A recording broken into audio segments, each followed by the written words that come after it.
Good morning and welcome to Macon-Bibb County's Tuesday, January 12th, 2021. And we're here to start our committee of the whole meeting today. I will note that we have 9 members in attendance right now, counting myself. We do have a quorum. And we'll begin with calling this to order and the approval of the minutes. What we'll do today is I will make a motion or ask someone to make a motion. We will receive a second. Then you'll have an explanation and we'll have time for discussion on any items that we need to. So at this time, I'd like to entertain a motion to approval of the minutes for December the 8th, November the 10th.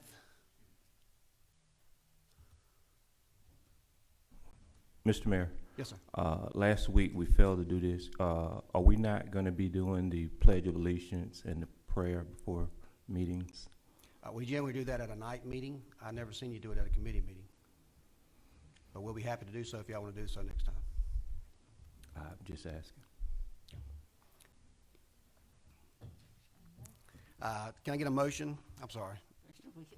So moved. Got a motion and a second. Any discussion on the minutes? All those in favor of the motion, please say aye. Aye. Opposed, nay. That motion carries unanimously. We'll move on to item number 2. We have a new alcohol license for Romo's Pizza located at 4123 Forsyth Road, Suite G in Macon. Can I get a motion on that? A motion by Mr. Tillman. Get a second? Who was that? Second by Watkins. Any discussion on that? Any questions? Having no questions, all those in favor of the motion, please say aye. Aye. Opposed, nay. No. Got one no from Mayor Pro Tem Clark. That motion carries. It will be sent to consent agenda. At this time, we'll move on to B, which is new alcohol license for Family Corner located at 4933 Sardis Church Road. I'd like to make a motion for that. Can I get a second? Got a second for Commissioner Tillman. Any questions, concerns on that regard? Commissioner Watkins wants to know if they have gas pumps there. Where's Michael at?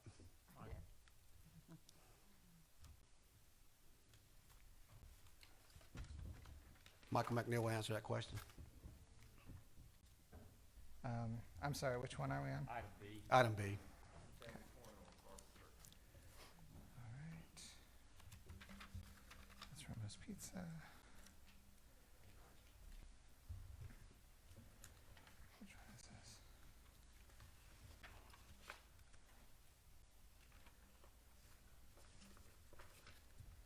The answer to that question is yes, if you want me to answer it, Mr. McNeil. I'm sorry. So this is a change of ownership to, why they're changing ownership or just that it's being done? I'm not sure that would be a Mr. McNeil question.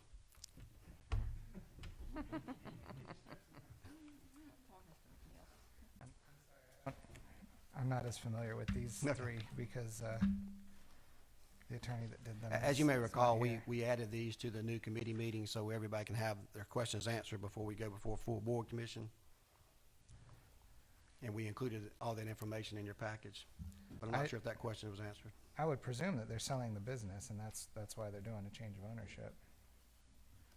If it's possible in the future, could we include within our application processes more justifications for the change of ownership? Again, I see way too many of these. It's not a new construction. There's no enhancement to the business. But as part of our license process, it seems to be a loophole that's out of control. So I would love if staff would delve into this very common occurrence a little deeper. Thank you, sir. Thank you, Mr. Watkins. I think that's a reasonable request. And Mr. McNeil, if you could talk with our tax commissioner or whoever does those forms to make sure we add that for the next time. I know they've already started for this year. Well, Thank you. Yes, sir. Any other questions? We have a motion and a second. All those in favor of the motion, please say aye. Aye. Opposed, no. We have one no, Commissioner Clark. Motion does carry and will be sent to consent agenda. We'll move on to item C, which is a new alcohol license for Welcome located at 6440 Houston Road in Macon. Can I get a motion, please? I'll make a motion. Do I have a second? Got a second by Commissioner Watkins. Any discussions or any questions?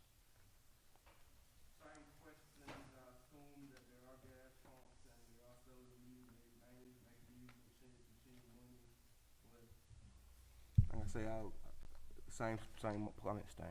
Thank you, Commissioner Watkins. We'll note that. We have a motion and a second. No further discussion. All those in favor of the motion, please say aye. Opposed, nay. We have 2 nays. That would be Pro Tem Clark and Commissioner Wynn. That motion does carry, will be sent to the consent agenda. At this time, we'll move on to renaming of business development to code enforcement. This is a resolution amending the Department of Business and Development Service Administration procedures for the enforcement of the Georgia State Minimal Standards codes to be renamed and designated to Department of Code Enforcement. At this time, I make a motion. Can I get a second? Got a second by Commissioner Wilder. We need an explanation, Dr. Moffitt. This recommendation comes after numerous options. We looked at how to restructure that department to be more code enforcement efforts. Last year, we made the offer to restructure this, moving into the fire department. It was met with many questions. So the new administration, new mayor would like it to be his own department. In doing that, our current structure, we have a Department of Business Development Services that had code enforcement, our permitting, and our licenses. We have moved all licenses to the tax commissioner office. We have outsourced the permitting to Safe Built, and so this only leaves code enforcement in this department. So we are recommending that we just name this Department of Code Enforcement.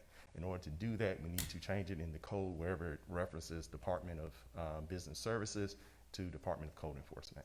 And this is what this legislation does. Thank you, Dr. Moffitt. Questions from commissioners? I know nothing. What is code enforcement? What is the role and function of the Department of Code Enforcement under this new structure? Code enforcement has numerous functions, primarily property maintenance and abatement, where we go out and they cite for everything from junk vehicles to abandoned properties. With this, we would like to strengthen it through environmental court and taking it from where we cite a property all the way to disposition in court.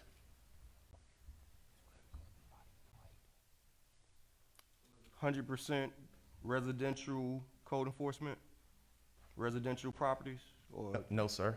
Our code allows for commercial citing as well.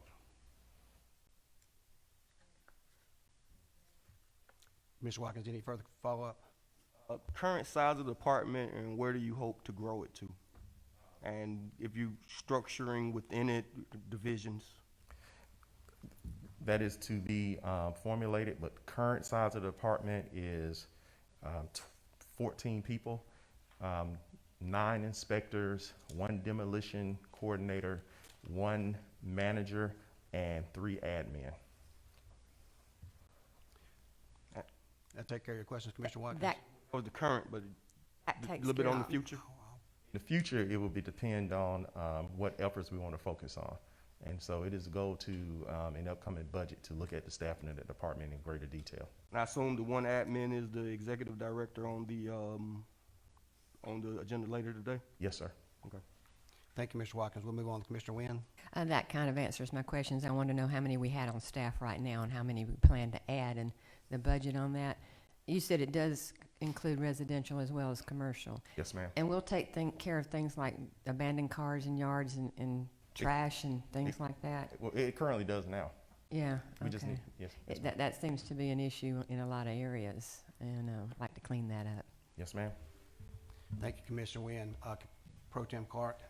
Yeah, Keith, just for the public's clarification, how will this address the bottleneck, and I know if it's already been addressed, I'm sorry, how will this address the bottleneck in code enforcement as in regards to blight remediation? Will it at all? It will. The goal is to, for the new director to come in and work with the department to streamline the process, to look at what we currently do right, do it more, and to look at what we currently do wrong and correct it. Thank you.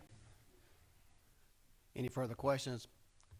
I would like to add a couple of comments, just for the record. This will be an effort to help reduce blight throughout the community. We did a deep dive into current processes that we have for code enforcement, and that's the reason to bring this before you. For example, one of the first things we looked at is how can we start setting aside funds to eliminate the blighted houses and structures that we have. So I instructed Dr. Moffett to come up with a list for me. He provided me a list initially of around 600 homes that had been approved for demolition. When we looked at those files and wanted to know what approved for demolition was, we were told that those files were now closed because they went through the entire process through the courts. So when I began to ask the questions about which house or groupings can we start so we can include the commissioners to work out a strategic focus on where we could eliminate the housing that were abandoned to start with, I was told that we had a 270-day provision that all houses must be demolished within 270 days of that order. Upon further inspection of those 600, we determined that not one house qualified for demolition because every single house that we had for demo had already expired. And this reminded me of the question that Commissioner Watkins asked the last administration, why have we only torn down 8 houses in 1 year? And this is your answer. And this is our solution: to have a director that we're in charge of, to have a department that we provide oversight, and things don't get lost in other departments. That is the main reason. Commissioner Wynn, did you have another question? I yield because you were wanted to ask or mentioning that. Thank you. Commissioner Watkins, I'll take you. Just, I want to follow up on that, on the blight point a little bit. Just what, because we have a code enforcement department now, and we have environmental court. How many cases this year went through the process? I guess the answer is 0. There were no code enforcement infractions processed by community? For demolition? Explain to me what happened in court, or what did we do this year? We have over 500, at least over 500 open cases as of today. How many cases in the last 12 months, like, went through from somebody wrote a ticket to the judge found someone innocent or guilty? I don't know the exact number, but at least 50 cases a month go through the courts. And some of that is when they write a citation that the homeowner is given an opportunity to fix the problem. And so there are numerous times where they write a citation, let's say overgrown grass, they get 15 to 30 days to fix it, and you have to go out and do a re-inspection, Okay. and sometimes they do it that way. And so we are caught in this never-ending loop of that. So part of this department would be, as we mentioned in the question earlier, of looking at it and streamlining that process. But walk me through where there's a glitch somewhere, because in one vein, we have no properties cleared for demolition by the court, if I'm saying that right. Right. And Dr. Moffett, at the appropriate time, I'll let Attorney Groover respond to that question, but go ahead, Mr. Watkins. In another vein, we're processing 50 cases per month, which would be quite a. So how do we end up with a 0 at that point? Especially if I assume the goal outcome, and maybe I'm wrong on that. Well, you're talking 2 different subjects. You're talking one, tearing down homes of the blighted and abandoned homes, and we're talking about code enforcement abatement cases like the abandoned cars, overgrown grass, junk properties, and things of that nature. Okay, so the right way to ask the question, so within the 50, for some reason, none of those are blighted homes that need demolition orders. Correct. Yes, correct. So could you expand a little bit why that may be the case? Because that seems weird, because I see so many blighted homes, and that's kind of the goal of, that's why we have a code enforcement. Well, one, we hadn't added any more into the pipeline because we didn't take care of the original pipeline. And with funds to take down homes out of the general fund, the last 2 budget cycles, we did not include any general fund money to take down homes. So all of the blighted homes that need demolition have been cited by code enforcement in a previous year? Not all, but we have a ever-growing list of homes that have been cited and are ready to probably go And through so the it's process. like the administrative policy currently of code enforcement not to cite blighted homes because the backlog is too big? No, sir. Okay. No, sir. What is it? We just where the focus has been. The focus that we've not been taking down homes, so the focus has been on more of the smaller abatement issues. Okay, so if we were to categorize the 50 per month list, it would be a bunch of small things that we've been able to knock out: cutting grass, Yes, sir. cars. I'd love to see that sheet of how it works. All right, I can get you And there. I understand it take a little time. Y'all got a new director coming, so All right. not immediate, but yeah. Thank you, Mr. Watkins. I'll have Attorney Groover to follow up on that for more explanation. And that's a great question, Commissioner, and that's kind of the reason that the proposal of the commission is to rename code enforcement and to have a quarterback, so to speak, because as we got looking into blight and code enforcement issues like Dr. Moffitt said, could be your grass is too, overgrown, everything from a burned out house. There are different tools that we have, if y'all have heard about some of them, blight tax, in-rem tax foreclosures, code enforcement citations that could lead to public nuisances. There's different tools we got in our toolbox, and right now, nobody's fault, but it's just not been coordinated very well. And so the focus of this person, I'm not speaking for the administration, would be, I think, to coordinate all those efforts, because some houses need to be torn down, some houses just need to have a penalty so that the owner's given a incentive to fix the houses. So the purpose of this is to get all those different tools coordinated, so we're working, to your point, in priority, going from the worst offenders down to, your grass is too long or whatever. Does that help? Okay. Previously, how do we reactivate those 600 cases? And maybe that's a question for another day, but that seems like the Commissioner Watkins, that's the area we're focusing on now. Attorney Groover has put together a white paper through his office on a better process and procedure to go through to make sure this doesn't get lost in the shuffle. One of the main issues we're going to have to address from a technology standpoint, if I want to find this information out you're requesting, I have to go to the locker and pull a file, and that's the only way we knew that these cases had expired. I will tell you that I've asked the interim fire chief Edwards to pull all the houses that have been burned.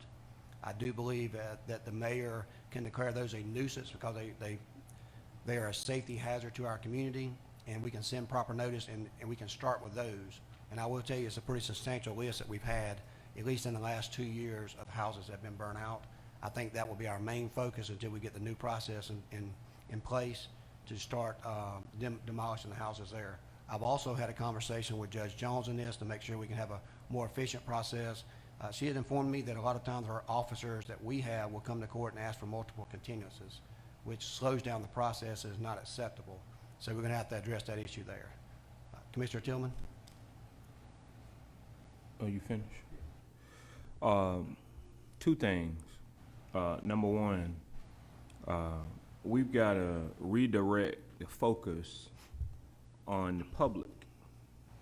And the county manager and I had many conversations that we seem sometimes like we're rewarding bad behavior. When people see structures and want to call on the commission and blame us, oh, you need to tear that house down, look at that house, as though it's our fault, when these structures belong to people. So we have to do a better job in redirecting that to the onus of the public or the property owner, that every blighted property is not the government's fault. These people need to be held accountable. The second thing is, I would like the attorneys and y'all to co-sponsor this. This is very, very important that we need to send the legislative body this year that nobody pays attention to. Those houses that are burned down, that the owners have insurance on, they collect that insurance money, and those burned properties sit there. And they've collected that money.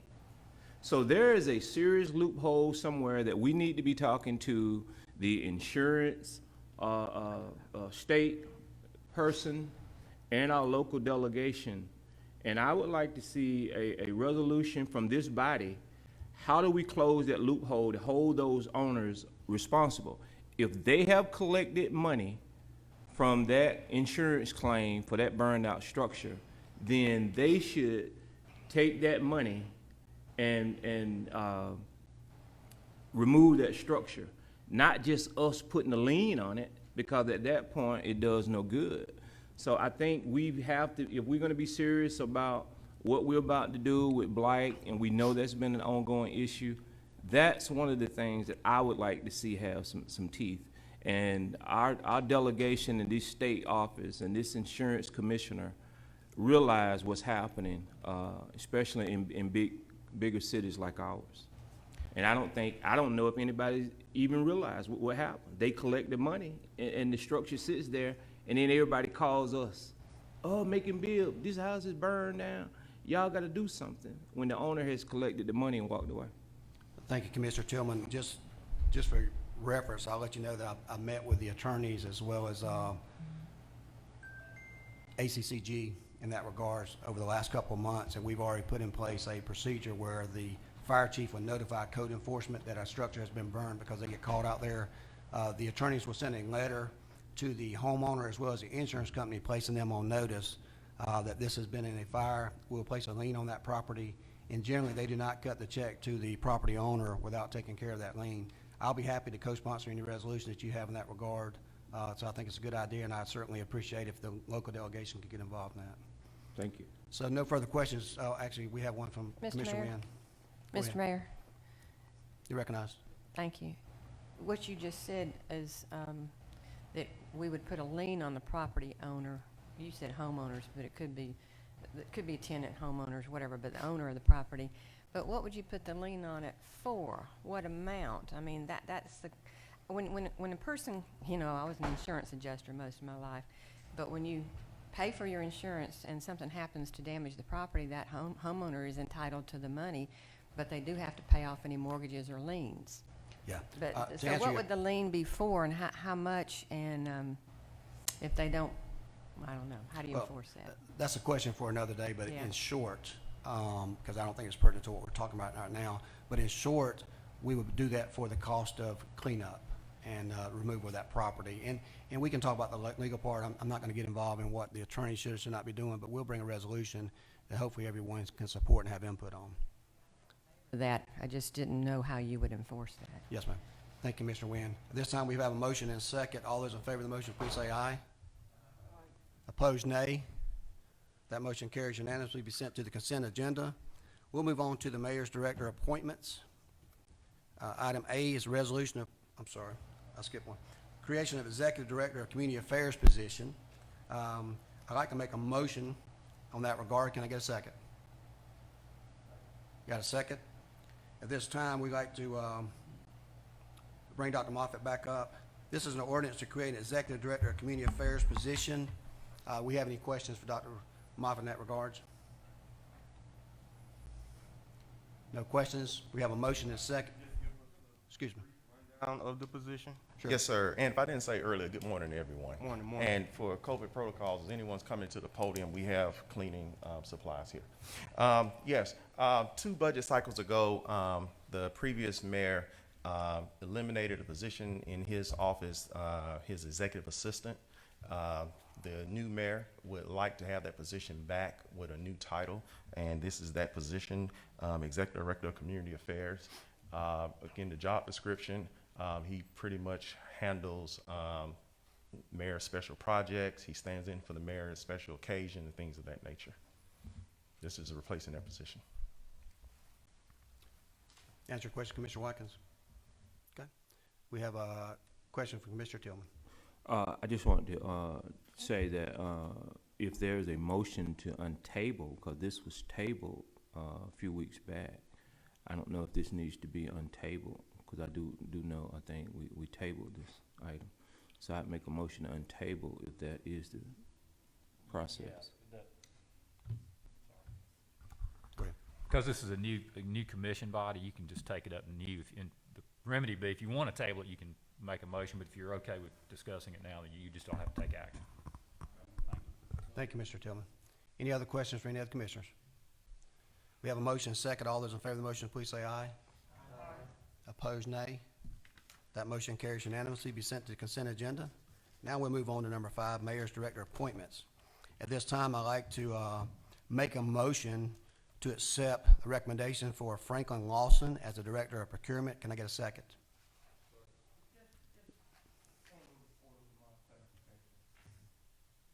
Is the mayor, I know he's presiding over the meeting, but is he a voting member here that can make motions?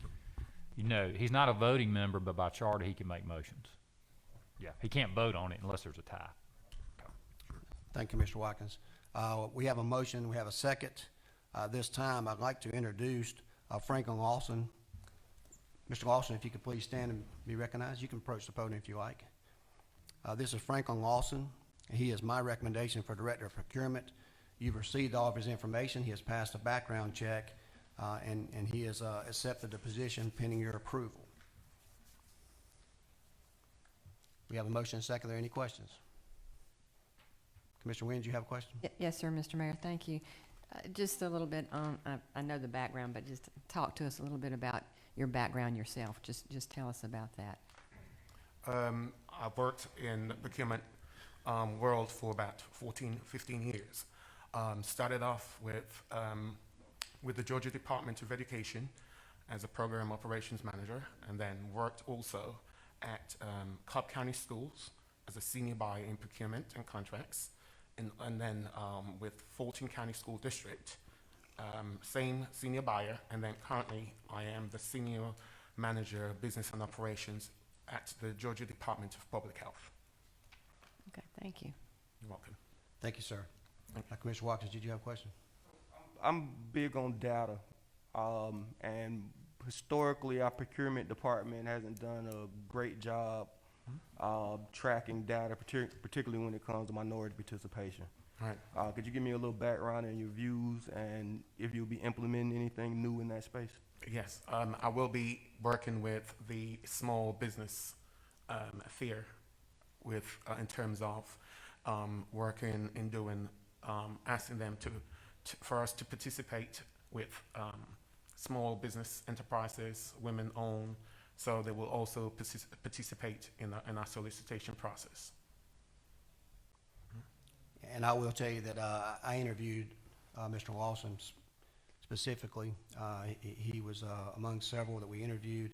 I interviewed him, and he and I have many conversations, and I'm sure he can attest to that the manner in which this government has collected data, in particular to minority and small business and women, is a very low standard.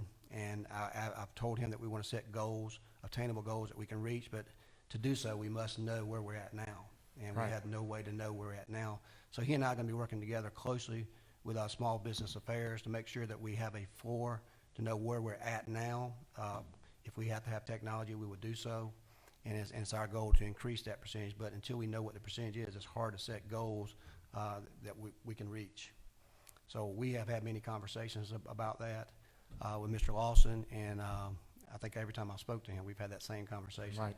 So I do think we'll have a plan in place to do that, and I know Commissioner Watkins will be following that very closely, and we'll make sure we have some data to support our positions. Okay. Any other questions for Mr. Lawson?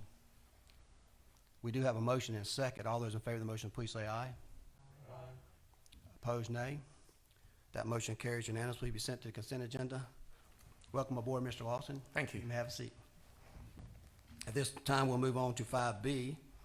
It's a resolution to appoint Sharice Stevens as Director of Small Business Affairs. I'd like to entertain a motion to accept that. Got a motion by Mr. Howell, second by Mr. Wilder. At this time, Dr. Moffitt, if you'll just come up. I'm sorry. Ms. Stevens, if you would come up. Commissioners, I'd like to make a recommendation for Sharice Stevens as Director of Small Business Affairs.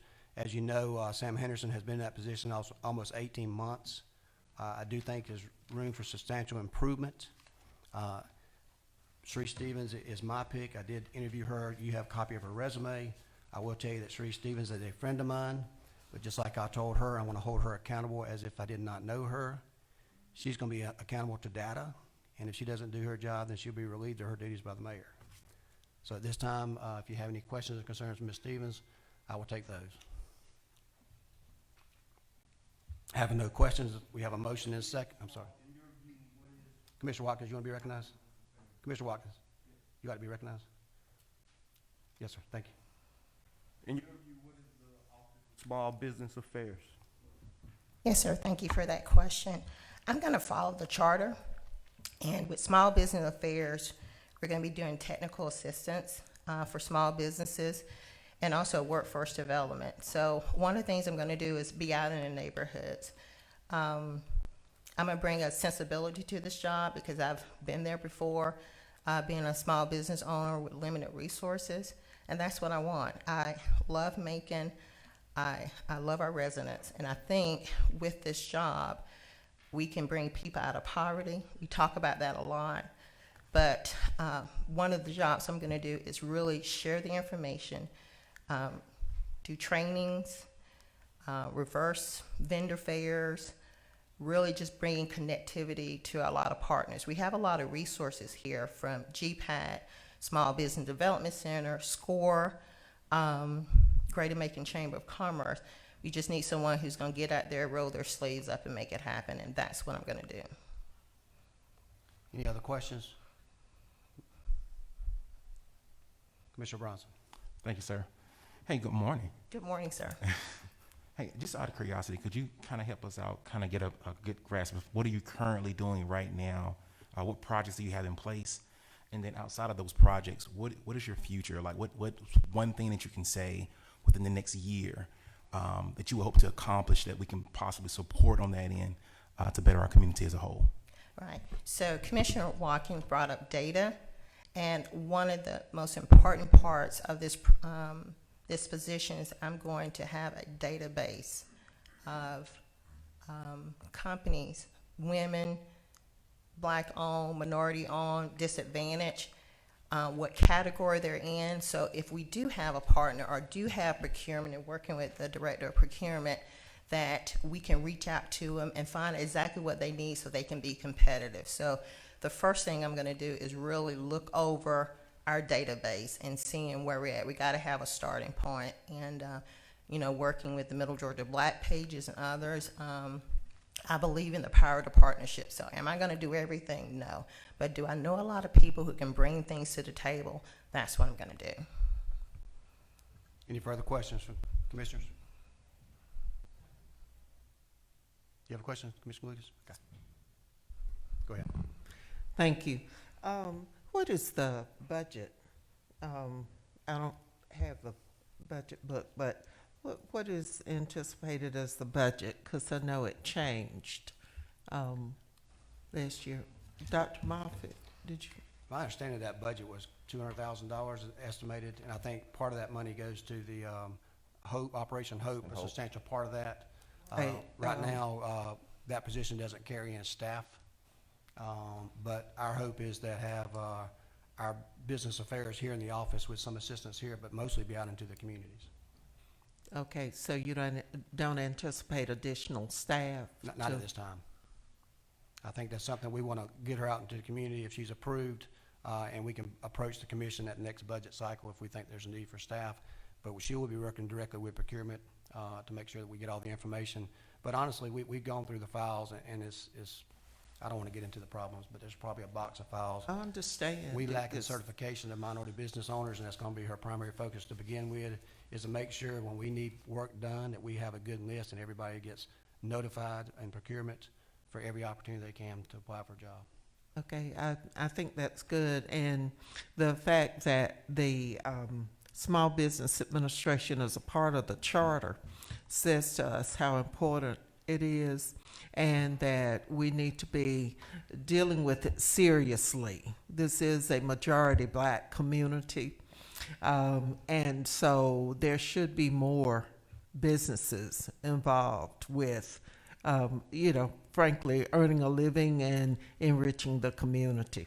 Yes. So I'll be real interested in getting updates, Mr. Mayor, on this and the progress that's being made. But I'm glad to see that there's some focus being placed on this. Thank you, Commissioner. Thank Lucas. you. Commissioner Jones, you had a question? Yes, sir. Thank you, Mayor. Sharice, where will your office be? On the other side. I'll be here, sir. Somewhere in the... Yes, sir, I'll be here, but the ultimate goal, again, is for me to get out in community, working with neighborhood organizations. It's a disconnect from the information and what resources are, Right. and that's what I'm going to do. Yeah, I know you'll be here. I just wondered where your space was. Yes, sir. So we know where to find you. Yes, sir. Commissioner you. Howell, you had a question? I don't have a question. I just want to make a comment.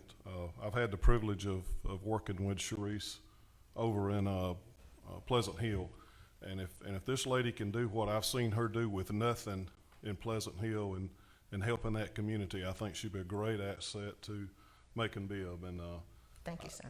I really appreciate what you've done. I want you to know that. Thank you, sir. Thank you, Commissioner Howell. So we've got a motion and a second. All those in favor of the motion, please say aye. Aye. Opposed, nay. That motion carries unanimously, be sent to the consent agenda. We'll move on to item C, which is a resolution to appoint Henry Ficklin as Director of Community Affairs. Can I get a motion, please? Got a motion by Mr. Wilder, Commissioner Wilder. Can I get a second? Second by Commissioner Jones. Pastor Ficklin, will you approach other, please? I think many of you know Henry Ficklin. This is a position that I will tell you that during my campaigning and through my transition team, they recommended that we have someone with boots on the ground in the community. He is certainly an advocate for that. Many of you know him and his work in the community and his work in this government here. He is my recommendation, but at this time, if anyone has any questions, I'll be happy to let him answer some for you. No questions. We have a motion and second. All those in favor, please say aye. Aye. Opposed, nay. That motion carries unanimously. You'll be sent to consent agenda. Thank you, Dr. Ficklin.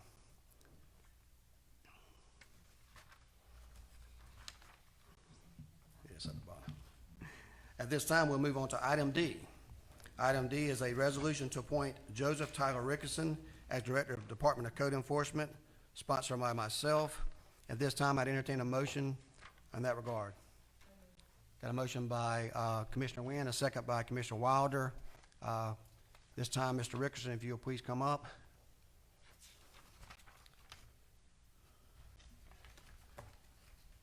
We posted this position. I reviewed all the applicants and interviewed Mr. Rickerson. As many of you know, he ran for sheriff in Macon-Bibb County.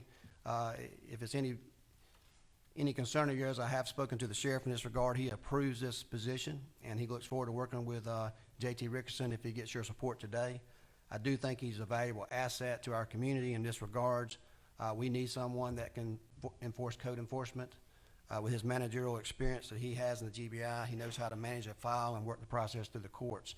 But this time, we have a motion and a second, but I'll entertain any questions from Mr. Rickerson if you have some. No questions? I'm sorry, Commissioner Jones. No questions. I think he's highly qualified and excellent choice, and we need him. Thank you, sir. Thank you, Commissioner Jones. Anyone else? I have a question. Mr. Rickerson, can you talk to us, and really to the public more than us, about how your skills in law enforcement translate at all to leading code enforcement? Okay, well, first off, I've been a public servant for 36 years, so it's in my DNA to want to help people. I can take my training, my education, and my experience over those 36 years and put them directly to work right here in Macon-Bibb County. The code enforcement is very similar. There's a lot of similarities when you look at code enforcement versus law enforcement. So I can take those. With GBI, we had very specific processes that we had when we had certain cases that came along, whether it was an officer-involved shooting or a homicide or just a theft.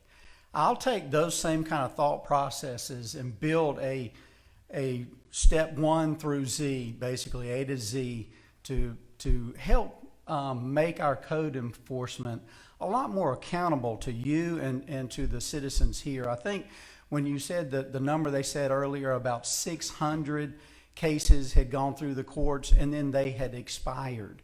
We had failed to follow through and take care of those properties. We need to have some accountability. I plan on having that. The other thing with me, with different offices that I've worked at through GBI, we tracked assets, we tracked defendants, and so I'll do the same thing here with either nuisances or other abatement issues. Thank you. Yes, sir. We have a question from Commissioner Wynn. Yes, sir. Thank you, Mr. Mayor. I wanted to say I have also been in contact and around and heard Mr. Rickerson speak during his campaign for sheriff, and I think this is a very good choice.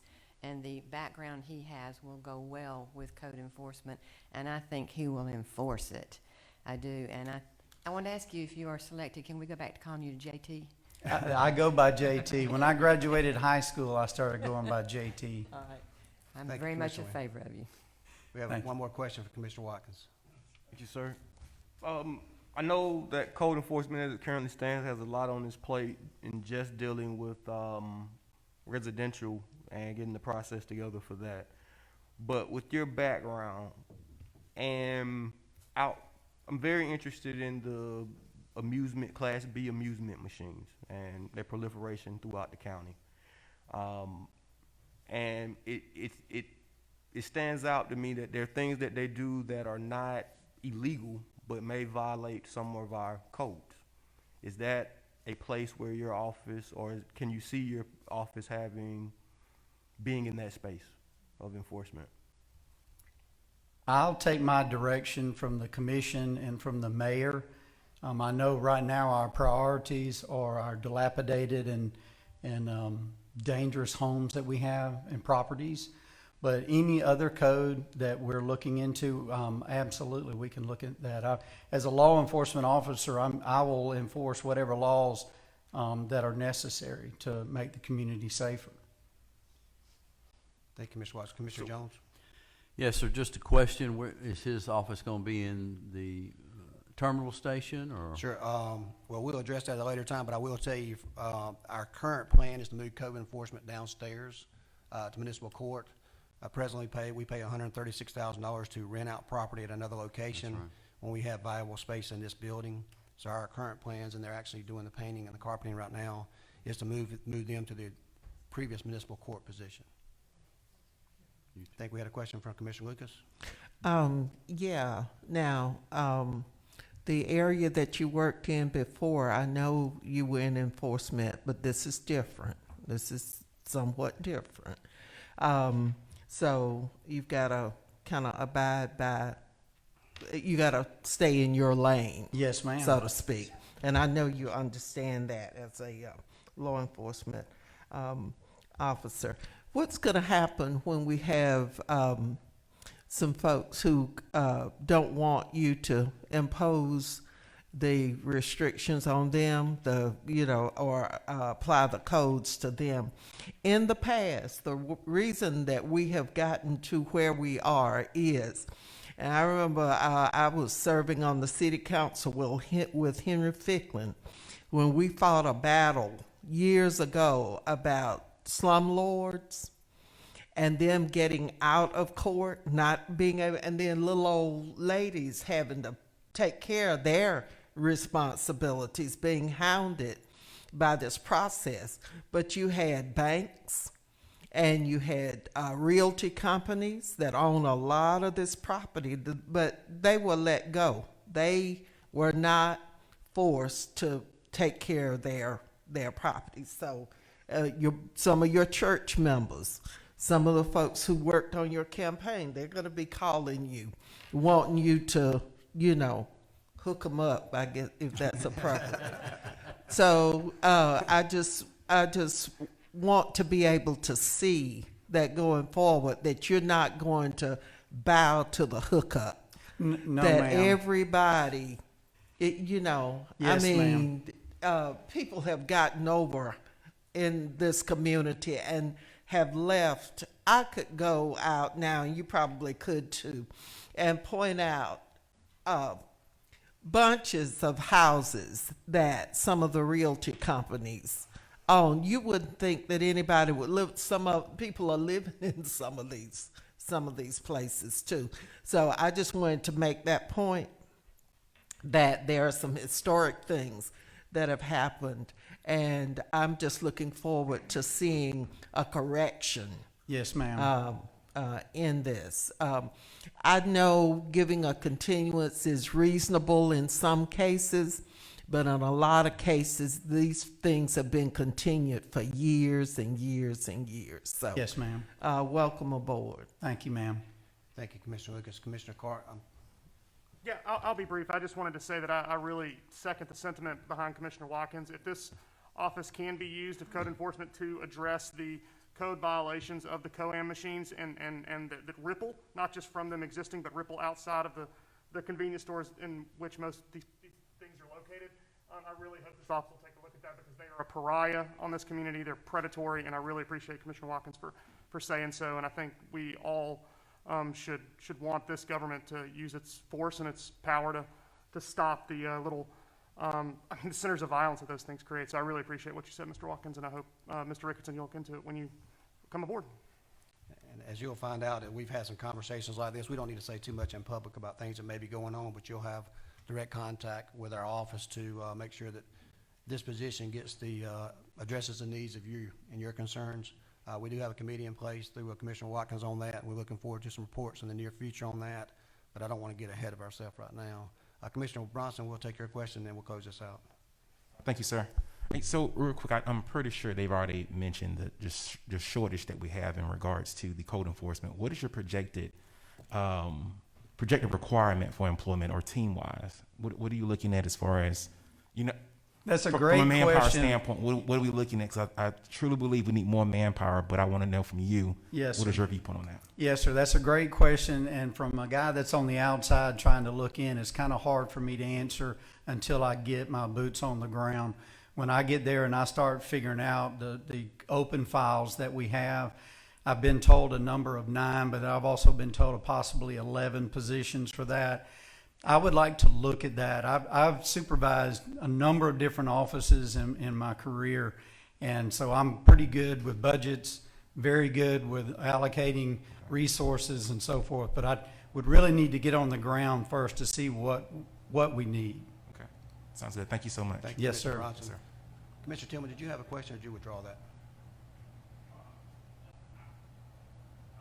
I was gonna share something. As you know, you see, we have a lot of questions and comments because this is a very important Absolutely. subject matter and position. You're gonna hear me, and folks have heard me in the past talk about the city of Greenville, South Carolina. When I want to get away, that is my go-to city. We visited that city. They have a code enforcement with signage. I would implore you to look it up and to visit them, because if a business moves out, they have a regulation where all their signage are the same. And if old signs and property sitting there, they go and remove it. I've talked about this in our administration. So Greenville, South Carolina is a city comparable to ours. It's one of our sister cities. The mayor has been the mayor up there 28 years. They don't have what we have down here. They can continue to elect a good mayor up there. So Greenville, South Carolina is a great place, and maybe we both will get a chance to visit it again soon, but look forward to supporting this. Thank you, sir. Commissioner Tillman. We have one more question from Commissioner Lucas. The point of information on this, does code enforcement have any kind of interaction? Would they have any interaction with the amusement machines? Because I heard that. They will, in as much as they create a violation on code enforcement. There are some overlapping there. Okay, because the sheriff's department, it seems to me, I don't want us to think that this department is supposed to Right. go and Yeah. check We're that. We're not expanding They're- or going into the sheriff's duties in that regard. And you've got some state regs and things that govern that. So I just didn't want us to get the impression that that's what they're supposed to be doing. Right, we have not done any changes to the code. So this is just a position, so to answer your question. Thank you, Commissioner Lucas. We had a question, Commissioner Watkins. Concept of residential blight. How far and I know you haven't started yet, so have you gotten deep into that yet, or it's too early to ask you questions? Check back in 30 days, or? Yes, sir. I will be accountable to all of y'all once I get on the ground, but just from an outside guy looking in, I looked at some stuff online. The last thing that I saw was updated was 4 years ago, so I couldn't find anything. It was 1,300 to 1,400 properties that were under any different types of different nuisances or violations. So, and I guess just processing information. 270-day order rule, something that was self-imposed. That's a state law. That's and a we state, so adopted that our is local the orders. rule. Yes, sir. So I guess at your office, you, every 270 days, y'all gotta, when a file goes dead, you supposed to resubmit it to court? Our plan, Commissioner Watkins, is to have technology in place, a tickler system, so we can maintain any house we have a demo order, the time starts running, and we'll be able to move that through the process through black tax or bring in proposals through the commission as a whole to use general fund to go ahead and demolish those property. What I've seen is we wasted a lot of time, money, and energy over the last 4 years getting demo orders, and honestly, in all fairness to the abatement officers, they did their job and closed their file. There just was not another step. And we believe the reason there's not another step because there's nobody else to hold accountable at that point. And it would basically just close the file, and the commissioners would never even know about it. So this is the bridge to make sure that's taken care of so we don't drop the ball. One of the things that stands out, I get the idea of holding owners accountable, and it sounds good on paper, but like anecdotally, it starts to break down. So if the roof or the porch is falling in, that's a citation on your end. And in order to enforce the citation, you need to fine them $5,000. It's 22 because as the owner, and I think this is a lot of times we see the continuances, is because this is a low-income community, oftentimes that these types of things are happening in. And if the owner had access to $5,000, they would gladly fix their porch, so they would have to stop, so they could stop walking out the back door. So it becomes, like I say, that's just kind of the anecdotes I see. So how, and also a lot of the things are foreclosures and bankruptcies and air property. Like in that space, like how do you actually enforce if? Okay, well, that's a great question. Well, when we open up a file, we'll do the same thing we do in a criminal file. We'll take it before a judge. The judge will give us the authority to do whatever they decide, whatever their decision is, and based on that, that's what we'll come back to. Now, as far as demolishing properties and things like that, I know we'll have to look at the budget. I know that there is a budget. I've spoken with Mayor Miller about that, so we'll just have to look at that. But the authority that we'll be getting will be coming from our judge. And let me address and I this. get that. I guess I'm asking in terms of solving the problem. As simple as a junk car. Walk me through how do we remove the car? Like it costs $500 Sure. to remove the car. Well, the way there are other remedies. If we can't get satisfaction through the property owner, then we can take that. We can make the repairs, or we can haul the car off, and then that will in turn be costs that will be placed back on a lien on the property. Right, and I wanted to interject there because I don't want to Yes, get into philosophy with Mr. Richardson today. He's going to enforce the laws and do what he's supposed to do pursuant to his guidelines. From a philosophical standpoint, and from this commission, we've got several recommendations and proposals. One of those is we'll have some money set aside, which is already there in the account that's designated for the mayor, that we can get the budget for the code enforcement, which will involve those things where if we have someone in circumstances where it's a safety situation and they can't repair that, we actually can make that repair or move those vehicles at our expense and place a lien on the property in case it's ever sold or distributed, or just for the general welfare. It's not necessarily our responsibility, but it is if it adversely affects all the property owners and the property there, and the safety and well-being of our citizens there. I mentioned that briefly to Mr. Rickerson, but we have had talks with the cabinets and ACCG again on best practices, and we have a white paper that's been presented to Mr. Rickerson that he has a copy of that came from the Attorney Groover's office that we believe is going to expedite the process, make it a fair process, but also move it throughout a lot quicker speed. We have to make sure that when we get to that process, we have funds available to do what needs to be done, and that's what we'll be working with this board. Due respect, but I think philosophy is important. So, and I guess I'm asking between what is the philosophy of the administration when it comes to enforcement? Because is it let's alleviate the problem and then we'll solve, then we'll see about enforcing it on you, or is it let's enforce it to try to get you to solve the problem yourself, i.e. who moves the car? We're going to move it to the process. We're going to move the process forward. Number one, the recommendation is to take a summons at the time that you do the inspection. That will, If you find violations there, they're gonna be noticeable when you get there anyway. They'll be required to come to court in a 30-day period. That is what we want to do. We want to enforce, we want them to do the right thing. We want to do what they're supposed to do with their properties, whether it's the tenant or the landlord, or the owner of the property. That's what we want to do. But in some exigent circumstances, it's gonna require funds from the county to make sure we alleviate those situations. For example, driving down Montpelier, I've seen a house that has 20 automobiles that has trees growing through them. That has been a process for a long time.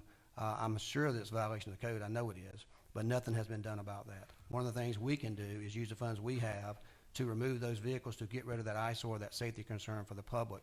And then on the back end, we can take care of it. So it's gonna be twofold. I can't say we're gonna be leaning one way or the other. We want people to do the right thing. We're gonna enforce the law. We're gonna move code enforcement the way it's supposed to be handled. But at the same time, we have to be compassionate on some circumstances. We may have circumstances where it requires immediate action.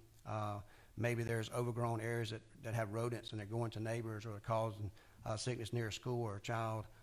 We can go out there and send our crew to cut that and clean that up and place a lien on the property. So it's gonna be something that he's gonna serve at the direction of the mayor, and I'm gonna be held accountable to you guys on what you wanna do. So your focus is gonna determine his focus. I guess with the 600 properties that are blighted that we mentioned earlier, that have been there for multiple years, it's the immediate, and I think you mentioned it with the fire earlier, it's the immediate goal of the county to begin to Yes, sir. demolish and get those. More specifically, 200 of those houses are under the blight tax. I've asked for an accounting of the actually the people who are paying the blight tax on that, which is 6 times the tax, with Commissioner Wade McCord's office. If they're paying that blight tax, we're not gonna make that our focus first because we are receiving monies to do these other things. The next go around was gonna be to take care of the houses that were, have multiple fires at. There are some that's had 2 or 3 fires, and we need to alleviate those first. The entire time, we're gonna re-begin the process of those 600 homes so we can bring those through the new process much quicker. And at that point in time, we believe that we'll have a lot of houses that will be coming down this year, and we'll be asking for this commission to approve money out of the general fund to go ahead and begin the work of demolishing the homes. All right, thank you. Thank you, Commissioner Watkins. I had another question from Commissioner Wynn. Yes, sir. Thank you, Mr. Mayor. I think the questioning is very good here and shows the importance of this position. We've heard from Mr. Ricketson about his thoughts on this. Of course, he hasn't been in the position, really doesn't know what he's being faced with right now, but he's given us some good answers and some very good questions here about concerns. I think we just go ahead and should call for the question. I don't know if there's need to call for the question, but if we can go ahead and take a vote. We have a motion and a second. No other questions. All those in favor of the motion, please say aye. Opposed, nay. This motion carries unanimously. Be sent to the consent agenda. Thank you, Mr. Ricketson.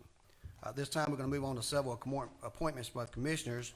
My hope is we can get a motion and a second, move through this pretty quickly, but if not, we'll answer your questions. This one, we have appointments to authorities, boards, and commissions. Item 6A is a resolution appointing Commissioner Valerie Wynn to Macon Water Authority Board of Directors. That recommendation is made by myself. I make a motion to accept. Can I get a second? Second. Got a second by Commissioner Jones. Any discussion? All those in favor of the motion, please say aye. Aye. Opposed, nay. That motion carries unanimously. Be sent to the consent agenda. Move on to item B, a resolution appointing Commissioner Bill Howard to Macon Water Authority Board of Directors, sponsored by myself. I make a motion to accept. Is there a second? Second by Commissioner Wynn. Any further discussion on that motion? All those in favor, please say aye. Aye. Opposed, nay. That motion carries unanimously. Be sent to the consent agenda.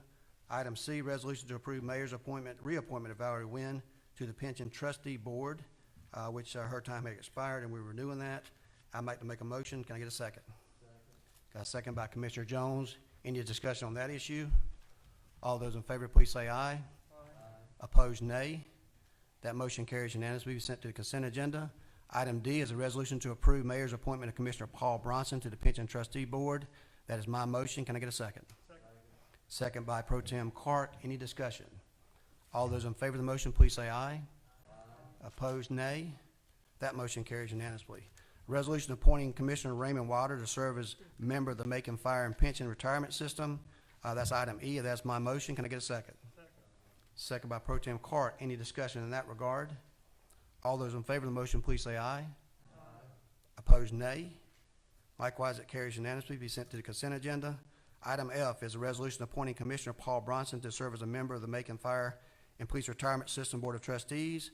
That is my motion. Can I get a second? I got a second by, who was that? Commissioner Jones? I see no questions. All those in favor, please say aye. Opposed, nay. That motion carries unanimously. Item G is a resolution appointing Commissioner Raymond Wilder to serve as a member of the Retirement Board of Macon Pension and Retirement System Division A Plan. That is my motion. Can I get a second? I got a second by Commissioner Lucas, or Wynn? Wynn, I'm sorry. All those in favor of the motion, please say aye. Opposed, nay. We have a resolution appointing Gary Bechtel to the Macon-Bibb County Planning and Zoning Board. He will be replacing Ashok Patel. That is my motion. Can I get a second? Got a second by Commissioner Jones. I know I saw Mr. Bechtel. Most of you know Gary Bechtel, who is here with us today.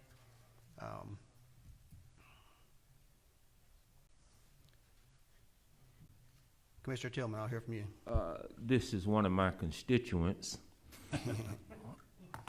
Sir, what do you know about government? How much time do we have? About 30 seconds at the most. Good morning and Happy New Year. I am honored to be asked and appointed by the mayor to serve in this position. Macon-Bibb County Planning and Zoning is an important organization, it's an important commission for the growth and the management of the land use in this community. And I promise to you that I will hold the ordinances and the land use plan and do everything I can to enforce it. But on the other hand, we need to be more aggressive and more creative about how we create opportunities in some of the areas that many of you represent that we can grow our businesses, and we cannot let zoning be a deterrent to growth in these communities. So we need to look at all that, and I'll answer any questions.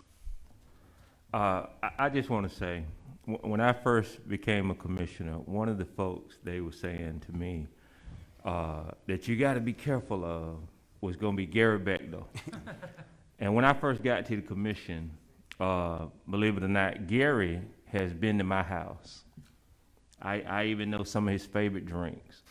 And just to see the full circle, it's going to be a pleasure to nominate you because folks had you wrong. And I appreciate how you helped me on this government. Well, thank you, Mr. Tillman. So I appreciate it. And he is my constituent. Not everybody laughed when he Well, look, we make good daiquiris now. We got make good daiquiris. But it's a pleasure. He's one of my constituents, and look forward to your service. Thank you. Thank you, Commissioner Tillman. Having no further questions, we have a motion and a second. I'm sorry, Commissioner Lucas. Gary, are you still on the land bank? Weren't you? He will not be in just. That term ended at the end of 2020. Okay. Yeah, the next item So on the you're agenda will not be gonna replacing him with continue Mr. on? Ellington. Okay, okay. We Any don't other want to questions? overwork you. Well, thank you. Very considerate. Uh-huh. Thank you, Commissioner Lucas. We have a motion and a second. No further questions. All those in favor of the motion, please say aye. Opposed, the same sign. That motion carries unanimously. We'll now move on to item I, is a resolution to appoint Tom Ellington to Macon-Bibb County Land Bank Authority. Tom Ellington will be replacing Gary Bechtel, who I have not reappointed, to the Land Bank Authority. I think everybody here knows Tom. That is my motion. Can I get a second? Second. Got a second by Pro Tem Clark, and he's yours, Mr. Washington. Mr. Watkins, you have your light on. And it was actually for Commissioner Bechtel, but it's no personal slight to either individual, but when we're making these types of appointments, particularly to planning and zoning and land bank, I think geographical diversity is going to be more important. And naturally, if you're an affluent citizen of Macon, you tend to live in the 312, 01, 10, or 52. So I was looking over the list, and I might be wrong to a couple people, but mostly everybody live really close to each other as we make these types of appointments. And as a result, the full view of Macon isn't seen every day by board members when they're doing planning and zoning stuff.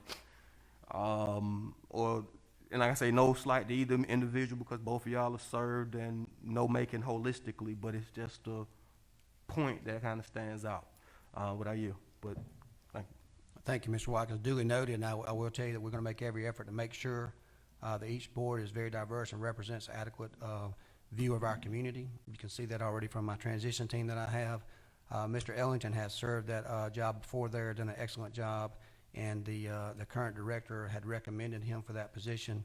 I know he also has had substantial work in government. I don't think we need to mess with land bank considering all the plight we have with training someone new.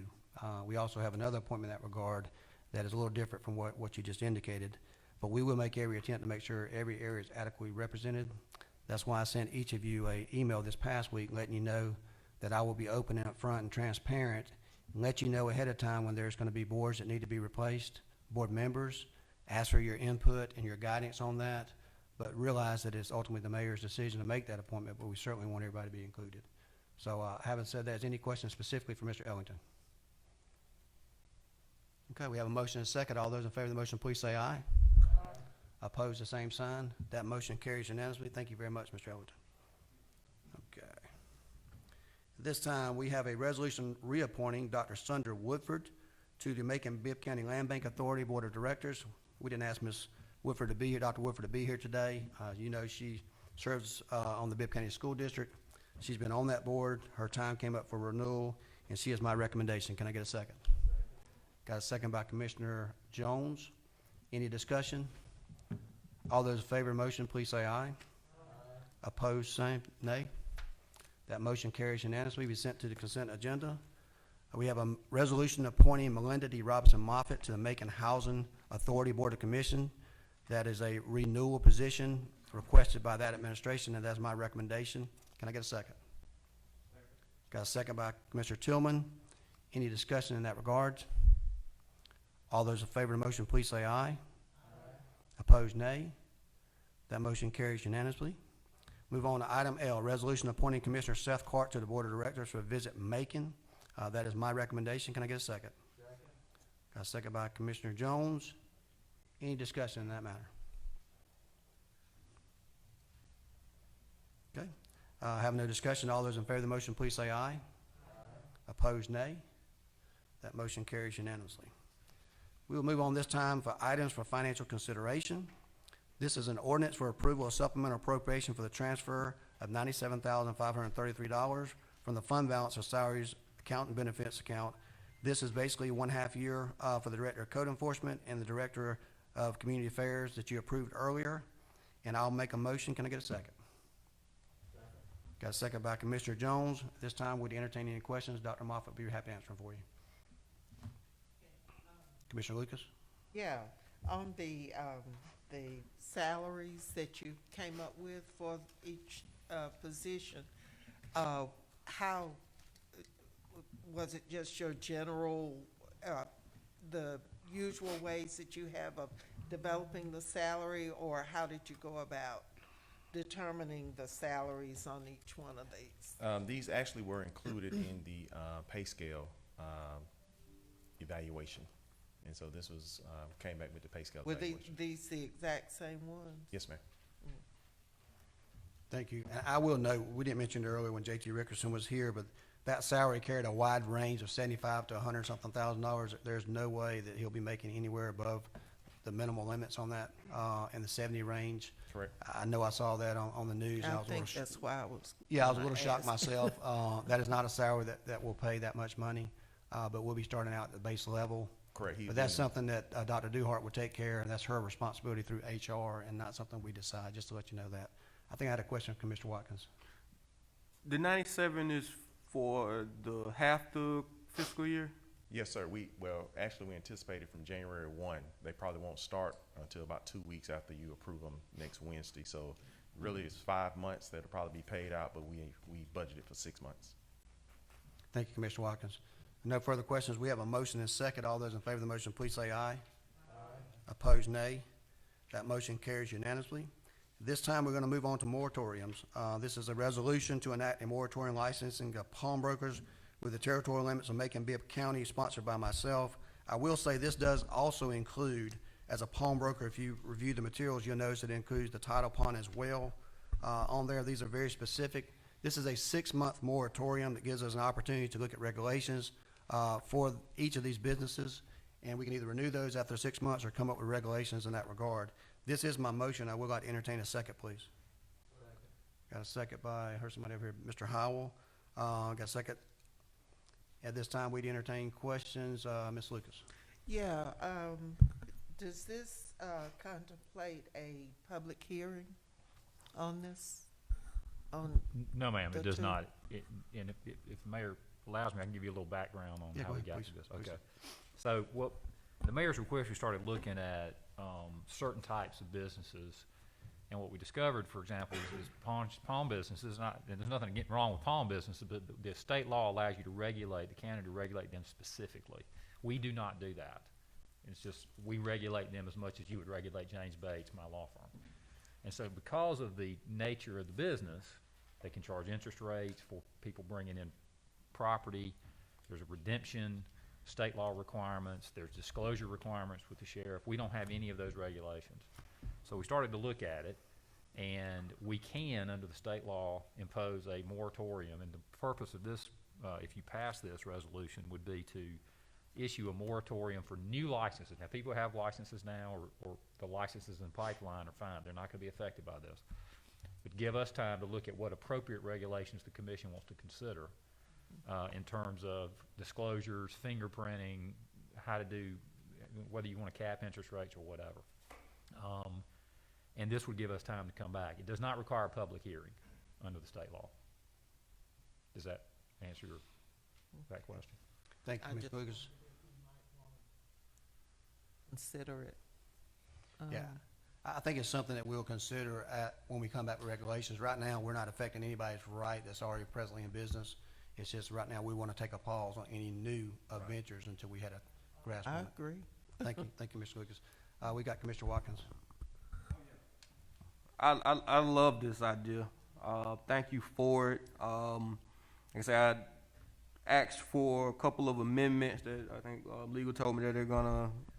But I thank you for clarifying that the title ponds are included, because them, just like the ones you have listed now, are quite predatory on the community. They're exorbitant interest rates and some unfair practices. And I also wanted to expand to look at payday lending as well as our small box retailers like Family Dollar and Dollar General. I think for a lot of places, and we'll look at it on Houston Avenue, I think a little later, it's ridiculous the number that are opening up over and over again.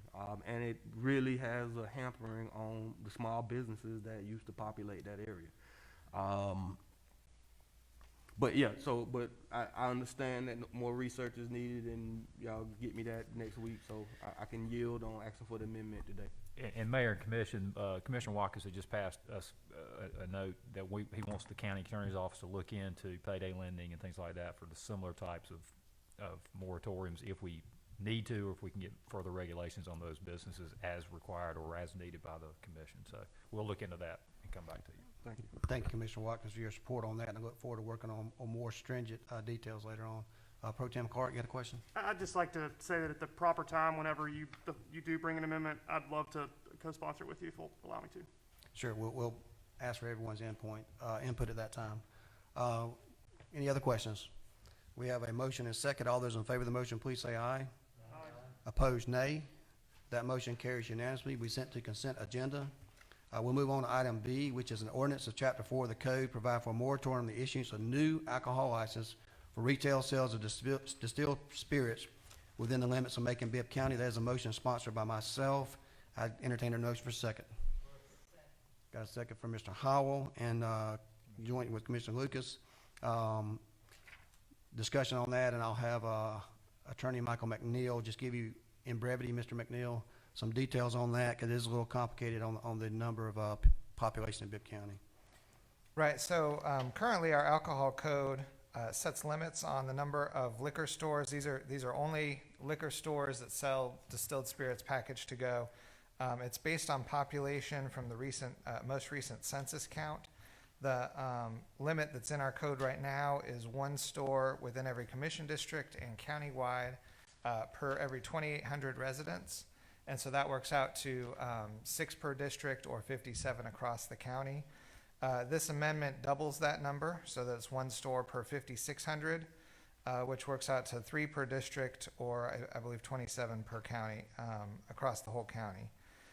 Existing licensees will be allowed to continue renewing their license annually as they have been, but there's a limitation on change of ownership. If there's a change of ownership of more than 25% of the business ownership, then they have to apply for a new license, which is the same standard that we use right now for everybody else that's changing their ownership. And so they would be barred by this moratorium from getting a new license in the name of the new owner until the point that the number of liquor stores decreases by attrition to below 3 per commission district or 27 across the county.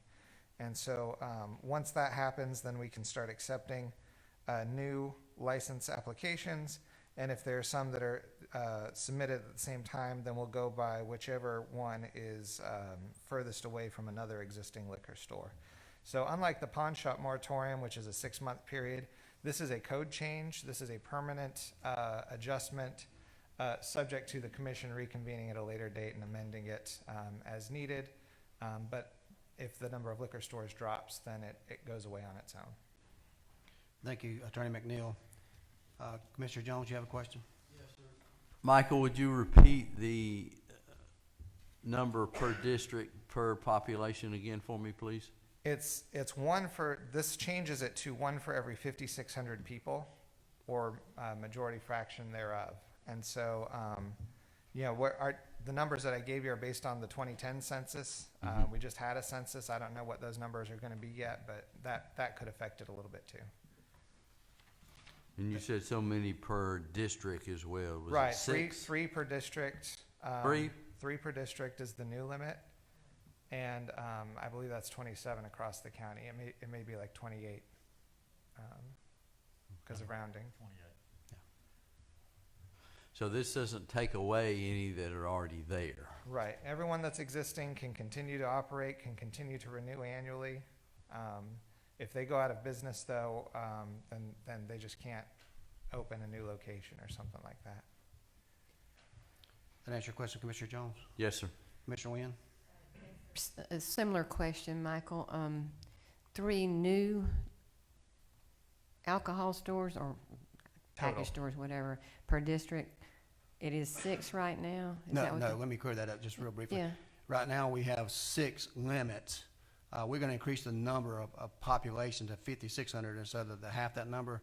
So inevitably, it would only be 3 per district that would be allowed, 3 total. Oh, total? Allowed per district for about 27, 28 for the whole county. Everybody who has a license now is grandfathered in. Okay. And this will only happen, that would only kick in to get more liquor stores in the event we get 200,000 people in Macon-Bibb County. These are package stores only, not bars, That's anything correct. like that? That's Convenience stores. Well, I'm all in favor of this. Thank you, Commissioner. Commissioner Watkins, did you have a question? You don't have to have one. I thought I saw you out. I'm good. You know, okay, good. Thank you. We have a motion and a second. No further discussion. All those in favor of the motion, please say aye. Opposed, nay. That motion carries unanimously. Be sent to the consent agenda. We'll move on to the capital improvement program. Item 9A is an ordinance of the Macon-Bibb County Commission to approve the capital improvements program for fiscal year 2021. You should have received documentation which included a lot of pictures, summaries on items that had before. Please remember, these items were normally something that would be included in your package last year, but because of COVID, there was uncertainty about money that was needed. So they held off on all those items and decided to do that in January of this term. At this time, I'd have a motion to pass that, and I need a second. Got a second by Mr. Wilder. This time, any questions, please direct those to Dr. Moffitt. Mr. Watkins. Mayor Miller is being kind when he's blaming COVID, but what I know it's been like half a decade since we've done this out the general fund because y'all were really, really cheap. So, am I wrong? I It's think, not just out of general fund. There's general fund Right. and SPOS and the right. bonds. But Outside of the allotment out of SPLOST, we hadn't correct, done this. and just for the 30-second summary, you're right. We've been very mindful And in the budget process, for new commissioners, I like 30 that word, seconds. These are purchases that are over $25,000 or greater, and in the budget process, we asked for departments to give us their recommendations. We had over a $12 million wish list, and so we have to dwindle that down. And in this year, we normally put it in the budget, and this year we decided not to put it in the budget because of the uncertainty during the March, April timeframe when we created the budget. So we knew we would come back at the half-year period and reintroduce this. And you're right, in front of you, you do have the request that we dwindle the $12 million wish list down to $4.7 million, and that's paid out of 3 funds. One is the lease pool, which is a program that we are eligible for, that we will make payments over the next 3 years. The general fund by $800,000, and then 1.6 out of SPLOS. So, but to answer your question, I would think I wouldn't use the word cheap. I would just say that we've been very mindful of how we spend these funds. I know it's some department heads that are not public safety based that are just so happy about being able to get some equipment out of that the is dark true. ages. That is true. Yeah. You are correct. Thank you, Mr. Watkins. I will note we had a unfortunate situation with a fire in the last couple of weeks with one of our fire trucks. We're going to replace that one as well as add a new pump and a ladder truck. Correct. As well as purchase 3 additional for reserve to make sure that we keep our men and women protected and make sure that we keep our citizens of Macon-Bibb County. So I appreciate your support in this matter. We do have a motion and a second. I don't see any other questions. So at this time, all those in favor of the motion, please say aye. Opposed, nay. That motion carries unanimously. Be sent to the consent agenda. We'll move on to the ordinance of authorized supplemental appropriation from fund balance to transfer out capital improvements. I do apologize for getting this to you late. It was inadvertently left off the initial agenda, but we want to make every effort to make sure you get that. This is the funding requirement of some of this here. And that is my motion. Can I get a second? Got a second from Commissioner Watkins. Any questions for Dr. Moffitt in that regard? I see no questions at this time. I have a motion and a second. All those in favor of the motion, please say aye. Opposed, nay. That motion carries unanimously. Sent to the consent agenda. We'll move on to the master service agreement, which is 10A. This is a resolution authorizing the mayor to enter into a master service agreement with Hofstadter and Associates for provision of consulting and engineering services. I do see them represented today. That is my motion. Can I get a second? Got a second by Commissioner Jones. We have a motion and a second, and now we open it for discussion. I would like to go ahead and have our attorney, Duke Groover, explain what a master service agreement is and how that's going to affect us today. Thank you, Mayor. Macon-Bibb County, as y'all all know, has a lot of issues probably going to be coming up in this next year on solid waste, closing the landfill, obviously how to pick up and dispose of trash from households, commercial businesses downtown, et cetera. Convenience centers, transfer stations. There's much going on. Y'all know about it. A lot of it's on the SPLOST. And so it requires a expertise and a coordinator because it's project-based. And so we had heard, I think the mayor talked to Tony Rojas about what the Macon Water Authority does because they have similar issues. These are interrelated projects, just like the Macon Water Authority has. And so the Macon Water Authority has what's called a master services agreement. And basically what it is you have out of the gate, it does not require us to fund anything. It doesn't require us to pay anything. It's no term in it. It establishes a relationship, if it's approved, with Mr. Hofstadter and his company to be our advisor and consultant and sort of like a general contractor on these various projects. I talked to Virgil Adams about the contract that they have. He sent me theirs.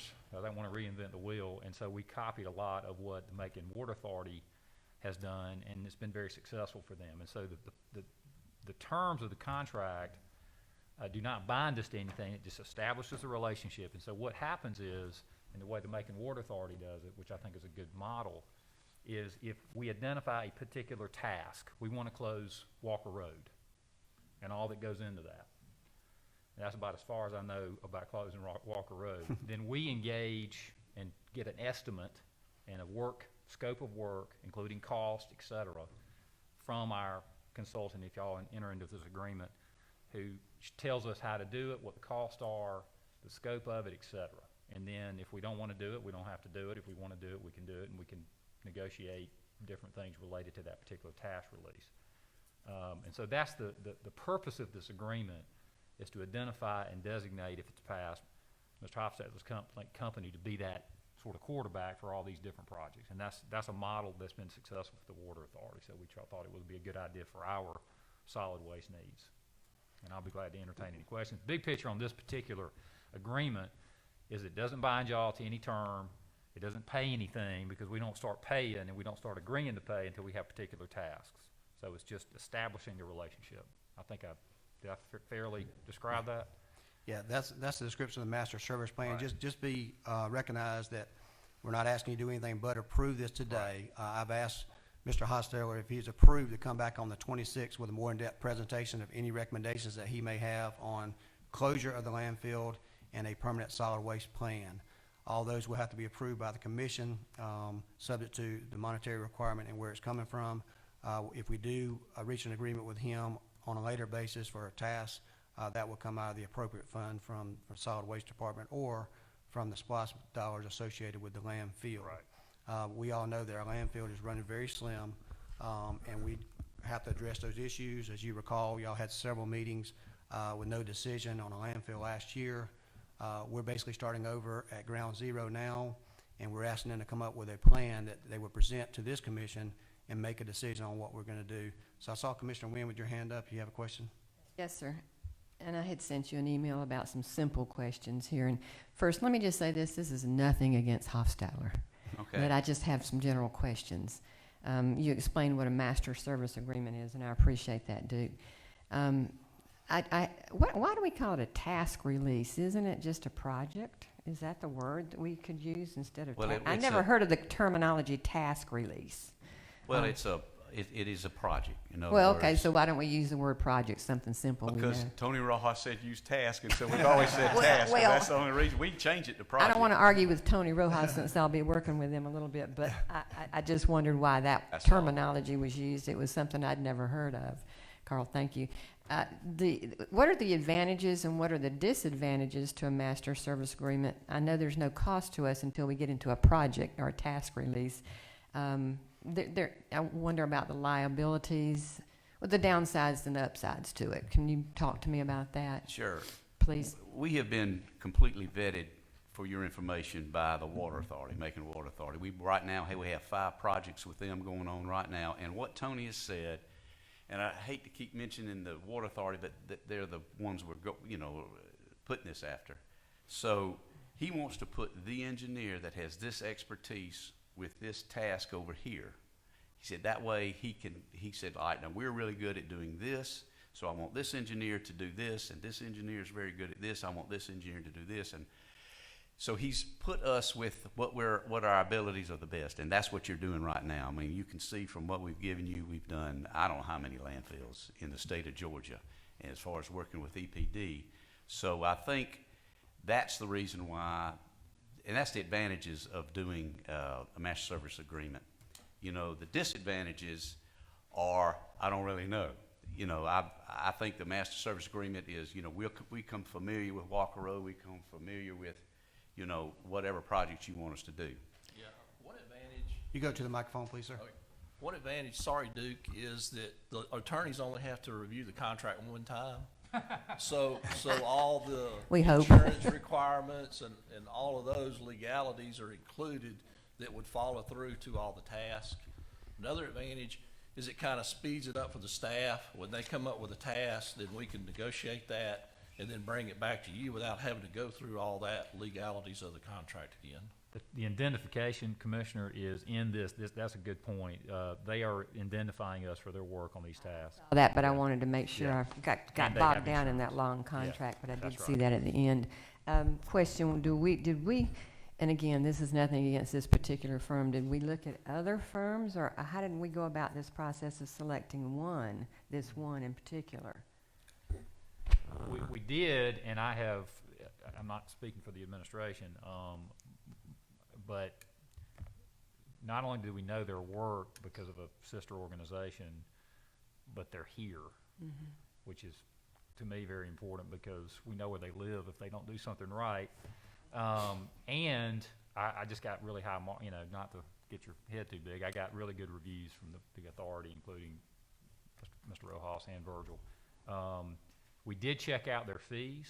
I mean, to your point, is that you don't want to be too, no disrespect. I know they're giving us their market rates, but we did compare their fees and it's consistent with who they do with other governments our size, including the authority. It's exactly what they charge the authority, City of Forsyth, Monroe County.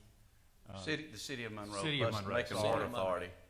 And it's consistent with trade organizations in the market, so we vetted that out. Would you ever see a conflict of interest? And if so, what would we do about that?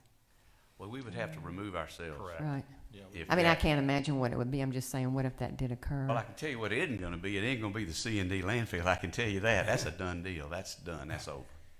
Good. So one of the things that, I'm sorry, I don't mean to. Well, I'm telling you, but- let me just tell you what's going to happen. I mean, we need to close the landfill.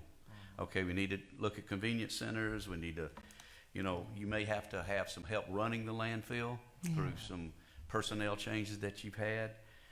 And also with ADS, you're going to need some professional help there negotiating contracts with ADS. So I understand they've been sold. to waste management, so we'll management. have to deal with waste management through AD. It's a long it's just convoluted, but yes. So that's the kind of things that we would do. Are all the projects somewhat related? They're all related. They're all related. Task release, excuse me, I meant to say task release. I've got to get used to that terminology. Right. Project's easier word, but anyway. If you want us to change that project, we can do that. Yeah, you'd make me happy if you did that, but I don't want to make Tony mad either. Okay. That all your questions, Commissioner Yeah, Wynn? I think so for right now. Thank you. Thank Commissioner you. Watkins, I'll go on with you. So, thank you, sir. I guess I'm curious as to what the price of the closure of landfill plan and the solid waste plan will be. That seems. Yeah, I think, what I'm interested in. I don't know what else other than that we really should be discussing. Either they're gonna do the solid waste plan for us or not. Seems like everything, I guess in between there, you'll do a lot of volunteer work for us? In a sense, yeah, that's right. I'm waiting to be hired. But for your information, as far as closing the landfill. So are you waiting to be hired or are you doing volunteer work for us? I'm done with the volunteer work, Like by us signing the master service agreement today, in the next 3 months, if we don't actually come up with another contract, Right. we expect what type of output from our master servicer? Commissioner Watkins, let me answer that question, so I don't want to be speculative here. Scope of employment now is to do the master service agreement. What I had asked him to do is come back on the 26th with a proposal on how we should close the landfill.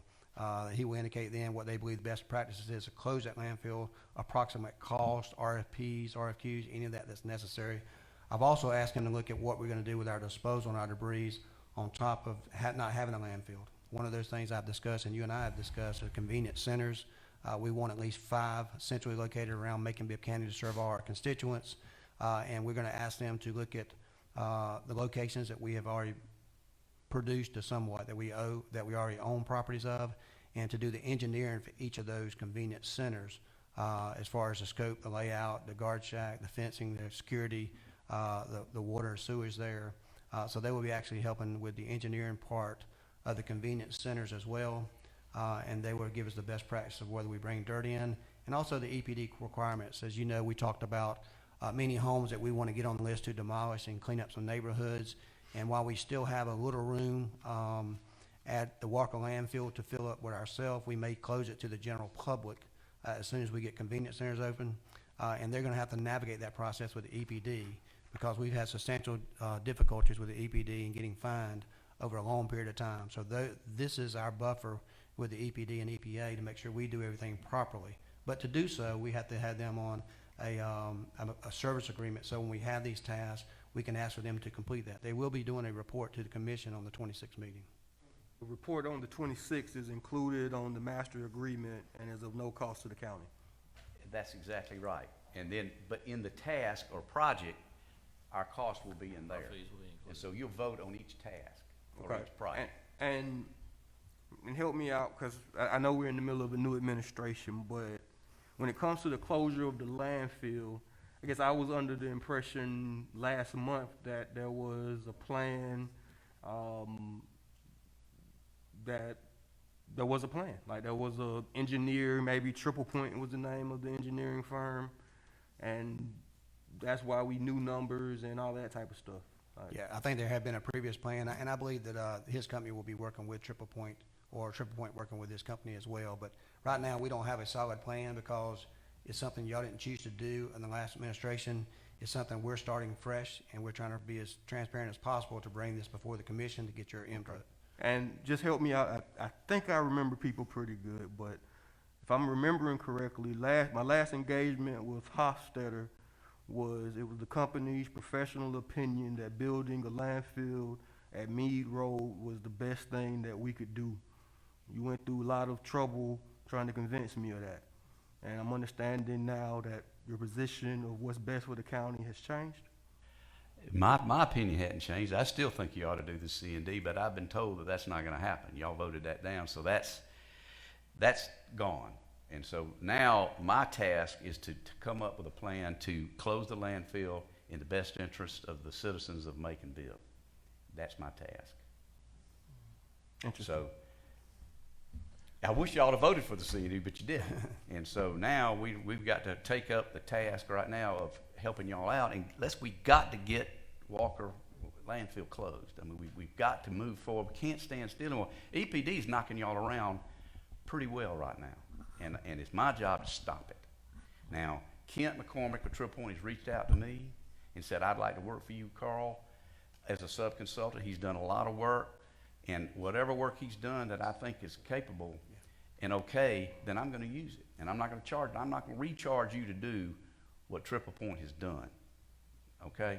Now, they have not come up with plans and specifications. Now, they set it up, and that was in their contract because I read it. They set it up to start the process to close the landfill, but they didn't have the plans and specifications to put out for bid to close the landfill. And so that's what we're going to do. So if that explains everything. Thank you. I appreciate that clarification. I'm going to let Attorney Duke Groover make a couple of comments, and then we'll move on to Commissioner Jones and then Commissioner Wynn again. And just to clarify, we're all talking about the landfill closure because that's the most urgent thing. But there are also things beyond that could be, again, this is not a commitment other than when they submit a task. What do we do with our garbage after that? You know, what kind of convenience centers do we have, et cetera, that they would be proposing certain task releases or projects to have the commission look at. Second thing, and just to be clear, I said this twice, there is no obligation, financial or really even time, by either party by doing this master services agreement. We're just establishing a relationship, and if it doesn't work out in a week, then we can walk away as friends, and then so there's no obligation either way. Thank you. Commissioner Jones, you got a question? Yes, sir. Thank you, Mayor. And Commissioner Watkins truly noted that he was on the side of putting in a landfill. We decided we didn't want the landfill. I was opposed to it mainly because of its cost. But Carl Hofstadter is a friend of mine, but I've done due diligence and checked with people behind the scenes, and he has an excellent reputation, an award-winning reputation. And we need a quarterback to guide us in the right direction. This is his expertise, not ours, and he's exactly the right person for the job. So I'm glad he's been appointed, and I hope we'll approve him. Thank you, Commissioner Jones. Commissioner Wynn? Yes, sir. Thank you, Mr. Mayor. I want to reinforce what Commissioner Jones just said for the Hofstadter firm. I never had anything against your firm. We thought the cost when we voted that down was just not right. A lot of things were not right about that project for me personally, but not against any particular firm we were working with. I think you're an excellent firm, local. We know where to find you. I know your wife, but I think if you're going to help us close this landfill and do it right for the right price, I think you're the right person, the right firm to use in Macon-Bibb, and I'm going to support this. Thank you. Thank you. Thank you, Commissioner Wynn. We've got a motion and a second. All those in favor of the motion, please say aye. Aye. Opposed, nay. That motion carries unanimously. Be sent to consent agenda, and we'll see you guys on the 26th with a proposal. Okay. Thank you. Thank you. We'll move on to item number 11, other local option sales tax. This is a resolution requesting that the local legislative delegation support the adoption of the necessary legislation during the 2021 session of the Georgia General Assembly to allow for other local option sales tax, otherwise known as OLAS. This is my recommendation. Can I get a second? Second. Got a second by Pro Tem Clark. This time, I'll have Attorney Duke Groover answer any questions that you may have in regards to OLAS. And let me just say that it's my hope and desire that we get this to the local delegation as soon as possible, calling for a full rollback. And I'll be happy and overwhelmed if we can have all commissioners agree to sign this when we send it up. Not necessary, but I would certainly appreciate your support. I appreciate the efforts of many of you, including Commissioner Tillman. I know Commissioner Jones and many others have carried this torch over the last couple of years, and we just want to see it through, and I appreciate your support. So I do have one question from Commissioner Lucas. Yes. Is our request specific in that we're asking for, I thought I heard you say that you were asking for all the money to go toward a rollback. Is that because I would like to see Macon-Bibb general fund benefit, have us to bolster our financial position for the first, what is it, 10 months? 10 months. Of collection, and thereafter. So, And Commissioner Lucas, that's entirely separate. What I'm talking about is once we collect one full year of tax revenue, starting in January through a November term, that would be 100% tax rollback for the citizen of Macon-Bibb County. Your capture is not affected by that. we're saying basically Yes, the ma'am. same. We appreciate your support on that, and we're certainly going to appreciate Senator Lucas's support on that if you can help us with that as well. I think that's his position Thank you. on that. I just wanted to clarify. I appreciate that. I don't see any more questions in that regard. All those in favor of the motion, please say aye. Aye. Opposed, nay. That motion carries unanimously, and if it's something that needed, yes, ma'am. Sign on to that one. I Yeah. think there's some things that we all need to, Yeah. to Is that sign something- on to. Yeah. But we'll make sure everybody, If once you it's would approved next week, we can make sure. Kind of ask us Sure. from time to time Yes, too ma'am. on some of these things. We would be Always. glad to. I always welcome everybody. Thank So we'll prepare that. If anybody does not want to be on there, let us know now. Otherwise, we'll include all names on there for signatures for the OLAS. Thank you very much. That goes to the consent agenda. We're going to move on to the completion of the rehabilitation of runway. This is a resolution authorizing the mayor to execute a supplemental agreement with Reeves Construction pursuant to the figures there. This is my motion. Can I get a second? I got a second by Commissioner Tillman. This time we'll have Attorney McNeil give us a brief explanation of what this is. Mayor, so this commission approved a contract with GDOT back in April of last year for about $3.9 million, and that's for the rehabilitation of the 1432 runway at Middle Georgia Regional Airport. This is a supplemental agreement. It adds $92,000 federal dollars, and there's a local match of $2,465.84, and that'll allow us to do rehabilitation on one of the taxiways alongside the 1432 runway as well. Thank you, Attorney McNeil. Commissioner Tillman, you have a question or response? What are we doing with that property that we own out there? Are we going? Is this part of the money to try and negotiate, get those residents on the other side, or are you familiar with that? I don't, we're no longer required to build a bridge for the runway extension. I think we're going to have a retaining wall there. We've already transferred some property, industrial authority for the airport for the dirt that's going to be used for this particular project there. So I think that's all we need to do in this resolution. Does that answer your question? Yes, sir. Thank you. Any other questions? We have a motion and a second. All those in favor of the motion, please say aye. Opposed, the same sign. That motion carries unanimously. We'll move on to number 12A.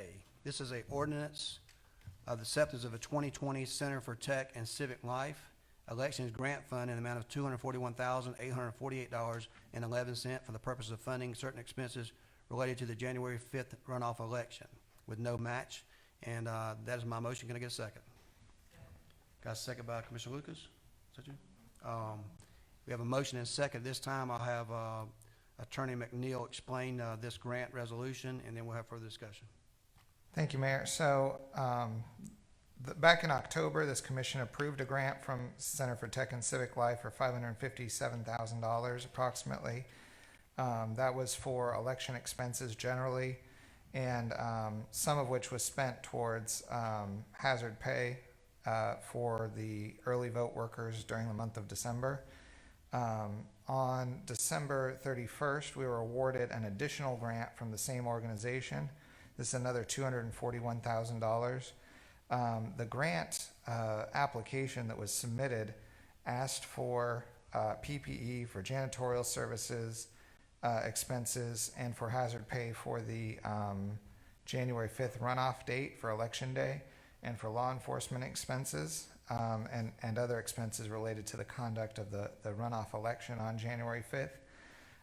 This resolution, or ordinance rather, is to accept the grant funds and to spend the money in accordance with the grant terms. However, under the Georgia Constitution, under the gratuities clause, we cannot retroactively give anybody a pay raise. That's something that's a blanket prohibition on government spending. And so because it's after January 5th, we're simply not allowed to go back and pay the people that worked on January 5th extra money for the fact that they worked in a pandemic or hazardous situation on January 5th. So the way this is structured is it accepts the full value of the grant, but says that it can be spent for any purpose that is allowable under the grant terms and consistent with that law. Thank you, Attorney McNeil. Have any questions from commissioners? Mr. Tillman? Yes. There's not a way for us to accept this grant and then pay those people out of our funds, because that's just not going to sit right with employees, that we're going to do that, because those folks work for this grant, and then to sit here and say that they have worked in expecting this pay, and now all of a sudden we're not going to pay them. I have some concerns with other employees that are out because of COVID. They have run out of vacation days. We as a commission need to figure out a way, how are we going to fund them out of this CARES Act money or what have you. There are, you know, we talk about COVID-19 and the risks that folks have taken. You know, there have been 2 commissioners here that have admitted they've had COVID-19. There are some concerns. So we have some high-ranking folks that can't even talk right now. All they can do is text, and they're suffering twice. And so, and I'm talking about employees. We've got to figure out something in some way to compensate these folks that's now out of work for an extended period of time, let alone the folks that have already worked for funding, expect funding, and then we're going to say we're not going to pay them. How is that going to help with morale, and what are we going to say to them as to a reasoning of why we're not going to pay them, or we can't pay you now? And I just hope we, you know, can come up with a better way than just to say, I'm sorry, we can't pay y'all now because it's after January the 5th. Thank you, Commissioner Watkins. Attorney Groover, and then I'll move on to Ms. Lucas after that. Yeah, and I understand that. I understand what you're saying, Commissioner Tillman, and you know, obviously, if we were a private organization, we would not have this problem. But the Georgia, to answer the question to those who would ask that question about, I was expecting this money for what I did on January 5th, the Georgia Constitution specifically says you can't do it. It says that you cannot provide as a local government extra compensation for any public officer, agent, or contractor after the services have been rendered. And we just can't do it. Doesn't mean we can't accept the grant. Doesn't mean we can't provide for things going forward. Doesn't mean you can't have discussions about what to do in the future. We just can't pay retroactively. And I know that's not a satisfactory answer, but that's the legal answer. Thank you, Attorney Groover. I will say, as far as the other employees' situation with their time running out, I have been in contact with President Biden's transition team.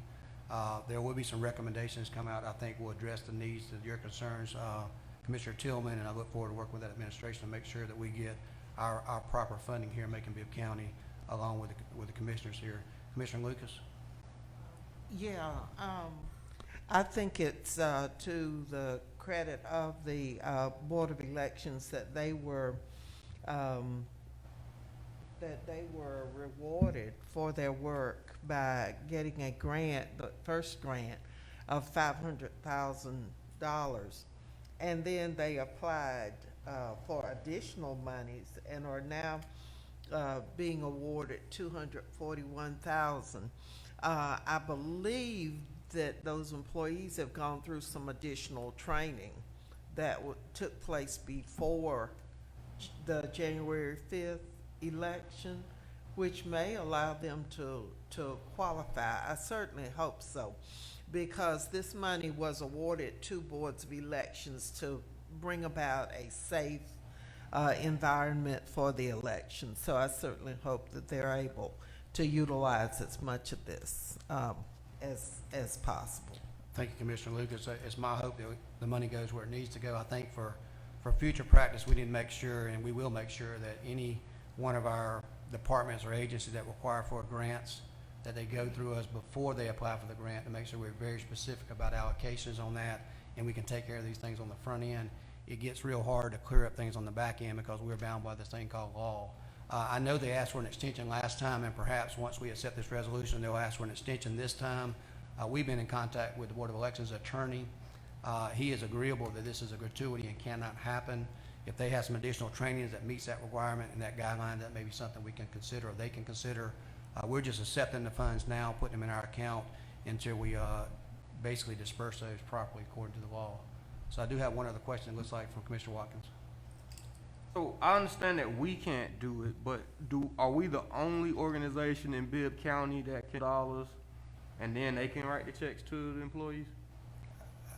Employees at that point, is that I don't know if Ms. Moore, can you address that question? I don't want to put you on the spot. From the research I've done with the granting agency, which is different than a lot of the other granting agencies we've worked with before, the grant was made to the county specifically, and it seems like that's what they've done nationally. So I don't know that we have a way that we could go through. And then somehow we're the only county that they granted to that had this situation? I don't know how counties are paying it out. Maybe they got it prior to the actual event, because I think it's just the retroactive receiving the money after the payday that they're trying to pay. That's right. I mean, just so we're clear, I mean, and I know y'all are, just for the public and any employee listening, the only problem is paying backwards for things they've already done.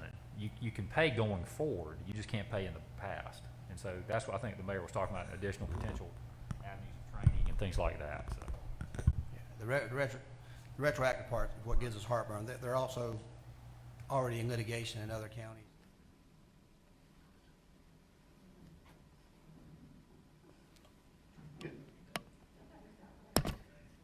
You ready to go? Mm-hmm. Okay, I appreciate everyone. Sorry for the technical difficulties. We're going to pick back up where our meeting was, where we lost our visual. At this time, I'll make a motion to accept the ordinance to authorize acceptance of 2020 Center for Tech and Civic Life. Can I get a second? Got a second by Commissioner Lucas. All those in favor of the motion, please say aye. Aye. Opposed, nay. That motion carries unanimously. Be sent to consent agenda. We'll move on to executive session. At this time, we will ask for a motion to go into executive session to discuss the items concerning legal, potential litigation, pending litigation, settlement of claims, administrative proceedings, or other judicial actions brought on by Macon-Bibb County. Can I get a motion for that? A motion by Tillman, second by who is that? Jones. Commissioner Jones. All those in favor of the motion, please say aye. Aye. Opposed, nay. That motion carries unanimously. Be sent to consent agenda. Okay, at this time, we make a motion to come out of executive session. Can I get a motion to come out of executive session? It's got so moved by Commissioner Wynn. A second? Second by Commissioner Howell. Any discussion in that regards? All those in favor of the motion to come out of executive session, please say aye. Aye. Opposed, nay. We are now out of executive session. At this time, I believe we would entertain a motion to add an item. Attorney McNeil, can you tell me what that item is to add, please? Thanks, Hello? Okay. This is a denial of an alcohol license located at 3173 Houston Avenue. The business name is SR Groceries, LLC. And the owner's name is Shazina, Shazena, Rahaman, Rahaman. And this is to deny based on violation of the Vice Mart ordinance as approved last year. Thank you, Attorney McNeil. Can I get a motion to add that item to the agenda? Motion by Commissioner Wynn and a second. Second by Pro Tem Clark. Any discussion on adding that item to the agenda? All those in favor of adding that item to the agenda, please say aye. Opposed, no. That motion carries and will be added to the agenda. At this time, you've heard the motion added to the agenda. Are there any questions, concerns, or discussion on that matter? Having no questions, I'll move for a vote. All those in favor of that motion, please say aye. Opposed, nay. That motion carries, and it will go through its normal legal process. At this time, we don't have any more business today on our agenda. Looking forward to working with you at our next board meeting, which will be on the 19th at night. We will not have a pre-commission, so you'll be notified the appropriate time that we have to be there, and any additions to be made to that will come from my office or your suggestion. Hope each and everyone have a good day. Looking forward to working with you. No further business brings us here. This meeting is adjourned.